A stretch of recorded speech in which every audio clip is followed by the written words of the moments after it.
Le journal d'une femme de chambre d'Octave Mirbeau. Chapitre 1. 14 septembre. Aujourd'hui, 14 septembre, à 3 heures de l'après-midi, par un temps doux, gris et pluvieux, je suis entrée dans ma nouvelle place. C'est la 12e en 2 ans. Bien entendu, je ne parle pas des places que j'ai faites durant les années précédentes. Il me serait impossible de les compter.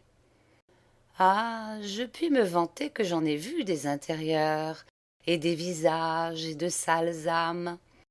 Et ça n'est pas fini. À la façon vraiment extraordinaire, vertigineuse, dont j'ai roulé ici et là, successivement, de maison en bureau et de bureau en maison, du bois de Boulogne à la Bastille, de l'Observatoire à Montmartre, des ternes aux Gobelins, partout sans pouvoir jamais me fixer nulle part. Faut-il que les maîtres soient difficiles à servir maintenant? C'est à ne pas croire. L'affaire s'est traitée par l'intermédiaire des petites annonces du Figaro, et sans que je voie madame. Nous nous sommes écrit des lettres, ça a été tout. Moyen chanceux où l'on a souvent de part et d'autre des surprises. Les lettres de madame sont bien écrites, ça c'est vrai, mais elles révèlent un caractère tatillon et méticuleux. Ah, il lui en faut des explications, et des commentaires, et des pourquoi, et des parce que. Je ne sais si madame est avare, en tout cas, elle ne se fend guère pour son papier à lettres. Il est acheté au Louvre. Moi qui ne suis pas riche, j'ai plus de coquetterie. J'écris sur du papier parfumé à la peau d'Espagne, du beau papier, tantôt rose, tantôt bleu pâle, que j'ai collectionné chez mes anciennes maîtresses. Il y en a même sur lequel sont gravées des couronnes de comtesse. Ça a dû lui en boucher un coin. Enfin, me voilà en Normandie, au Mesnil-le-Roi. La propriété de madame, qui n'est pas loin du pays, s'appelle le Prieuré. C'est à peu près tout ce que je sais de l'endroit où, désormais, je vais vivre.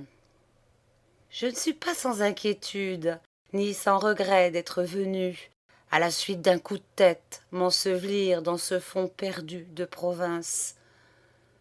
Ce que j'en ai aperçu m'effraie un peu, et je me demande ce qui va encore m'arriver ici. Rien de bon, sans doute, et comme d'habitude, des embêtements. Les embêtements, c'est le plus clair de notre bénéfice.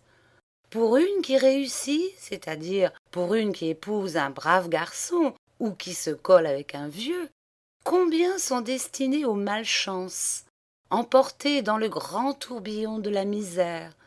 Après tout, je n'avais pas le choix, et cela vaut mieux que rien. Ce n'est pas la première fois que je suis engagée en province. Il y a 4 ans, j'y ai fait une place.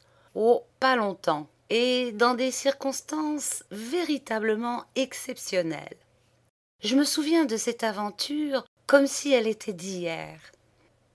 Bien que les détails en soient un peu lestes et même horribles, je veux la conter. D'ailleurs, j'avertis charitablement les personnes qui me liront que mon intention, en écrivant ce journal, est de n'employer aucune réticence, pas plus vis-à-vis de moi-même que vis-à-vis des autres. J'entends y mettre au contraire toute la franchise qui est en moi et, quand il le faudra, toute la brutalité qui est dans la vie. Ce n'est pas de ma faute si les âmes dont on arrache les voiles et qu'on montre à nu exhalent une si forte odeur de pourriture. Voici la chose. J'avais été arrêtée dans un bureau de placement par une sorte de grosse gouvernante pour être femme de chambre chez un certain monsieur Rabour en Touraine. Les conditions acceptées, il fut convenu que je prendrais le train tel jour, à telle heure, pour telle gare, ce qui fut fait selon le programme. Dès que j'eus remis mon billet au contrôleur, je trouvai à la sortie une espèce de cocher à la face rubiconde et bourrue qui m'interpella. C'est-y vous qui êtes la nouvelle femme de chambre de monsieur Rabour? Oui, c'est moi. Vous avez une malle? Oui, j'ai une malle. Donnez-moi votre bulletin de bagage et attendez-moi là. Il pénétra sur le quai, les employés s'empressèrent. Il l'appelait Monsieur Louis, sur un ton d'amical respect. Louis chercha ma malle parmi les colis entassés et la fit porter dans une charrette anglaise qui stationnait près de la barrière.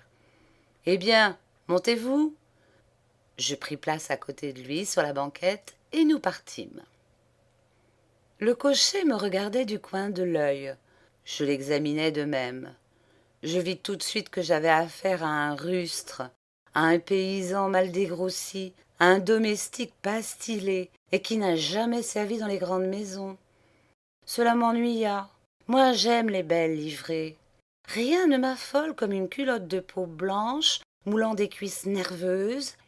Est-ce qu'il manquait de chic, ce Louis, sans gants pour conduire, avec un complet trop large de droguet gris-bleu et une casquette plate en cuir verni ornée d'un double galon d'or.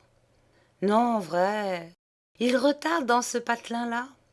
Avec cela, un air renfrogné, brutal, mais pas méchant diable au fond. Je connais ces types. Les premiers jours avec les nouvelles, ils font les malins, et puis après ça s'arrange. Souvent ça s'arrange mieux qu'on ne voudrait. Nous restâmes longtemps sans dire un mot. Lui faisait des manières de grand cocher, tenant les guides hautes et jouant du fouet avec des gestes arrondis. Non, ce qu'il était rigolo.